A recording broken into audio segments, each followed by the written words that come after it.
The easiest thing I've done was to get out from under the labels and to live the life that I live.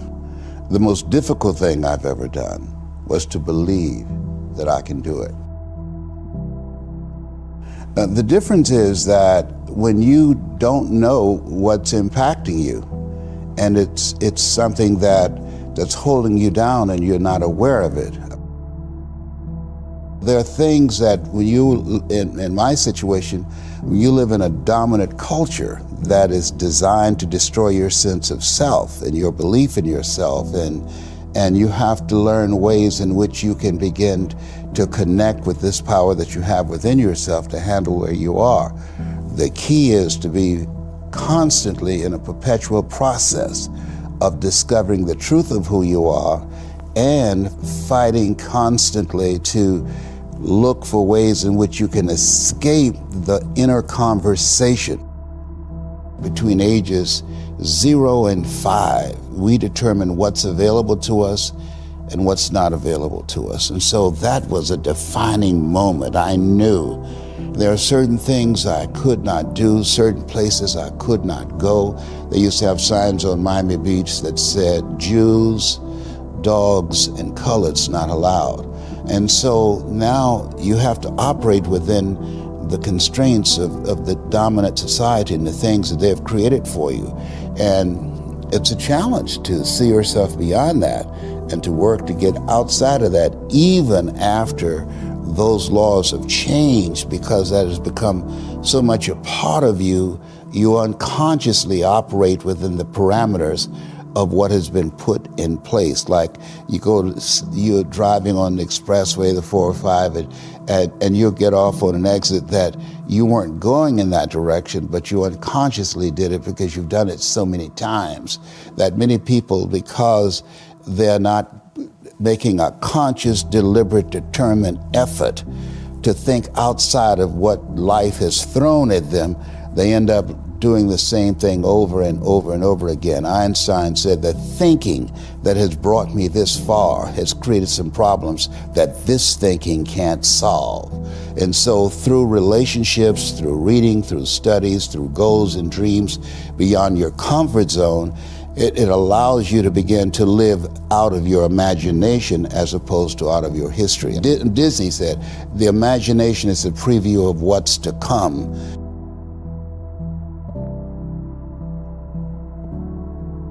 They have to expose themselves to something that will give them a different vision of themselves. And in addition to that, they have to put themselves in a community of what I call OQP, only quality people. A gentleman who dramatically transformed my life, I was a junior at Booker T. Washington High School in Miami, Florida, and I went in his class looking for another friend, and he said, go to the board and work this problem out for me.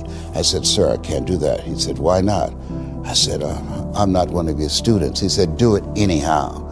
And the other kids started laughing, saying, he's Leslie, he's DT. And he said, what's DT?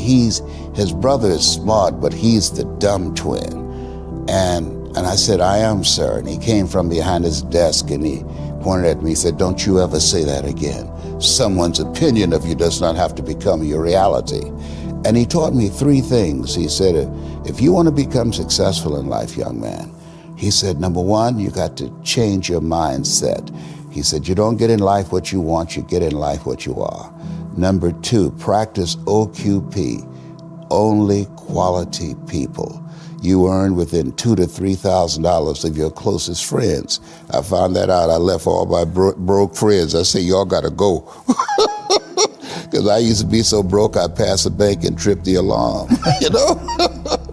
And the 3rd thing he said, develop your communication skills, because once you open your mouth, you tell the world who you are. He said, those are 3 major things that you want to work on that will liberate you from living in Liberty City, living in poverty in Overtown. It will help to escape out of where you are right now, because I see you watching me and I know you want more. I can see the hunger in your eyes. You get hungry by finding something that's you. I believe that all of us are born unique, but most of us die copies. You got to find out what is it that turns you on, what resonates with you. One of the things that I realized and what allowed me to become successful as a speaker, the speaking industry has been hijacked by people who speak to sell, and it's okay to do that and make money. I speak to change lives because somebody spoke and changed my life. So this is my passion. This is my drive. This is something that I feel in my heart. And so the key to that hunger-driven life is a heart-centered life.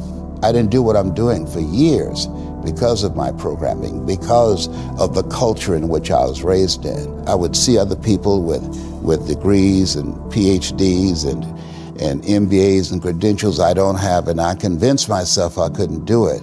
But Mr. Washington, on that day, we became friends, and he taught me not only someone's opinion of you does not have to determine your reality. He said that you have to work on yourself and you have to have an unstoppable attitude, and no excuse is acceptable, and you've got to make it a priority, a non-negotiable in your life, and hold a constant vision of what it is you want to achieve. See it accomplished and go all out. Find a way to win.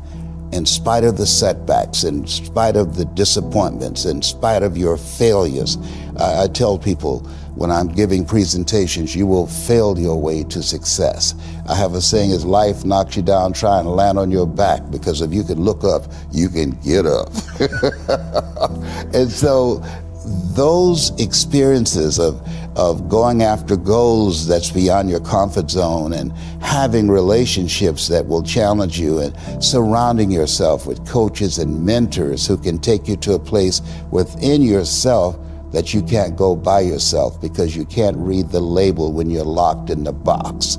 And so those experiences, they challenge you to go to that next level and continue to move forward in your life, doing new and exciting things that eye has not seen, ear has not heard, nor has entered the heart of mankind what God has in store for you when you live a heart-centered life, deciding that you're going to live a life that will outlive you. You're going to live a life that counts, a life that will build a legacy and change the planet. You know, Horace Mann said, we should be ashamed to die until we've made some major contribution to humankind. And so my goal is to make a major contribution to humankind. Every day when I get up, my mindset is, what is it that I can do to touch and impact somebody's life today? What is it? What does that look like? Don't live the life that has been given you by their circumstances, by the people that's around you. That Sidney Poitier wrote a book called The Measure of a Man. And he said, when you go for a walk with someone, something happens without being spoken. He said, either you adjust to their pace or they adjust to your pace. Whose pace have you adjusted to? And so there are things that we pick up and we think that they're our choices, but they're the choices that we've been programmed by life to do. When we leave our homes in the morning, we're bombarded with over 6,000 advertising hits through Facebook, through Twitter, through Instagram, through television, through our phones and through our communities, and through the computers. And so all of these things are impacting us every day.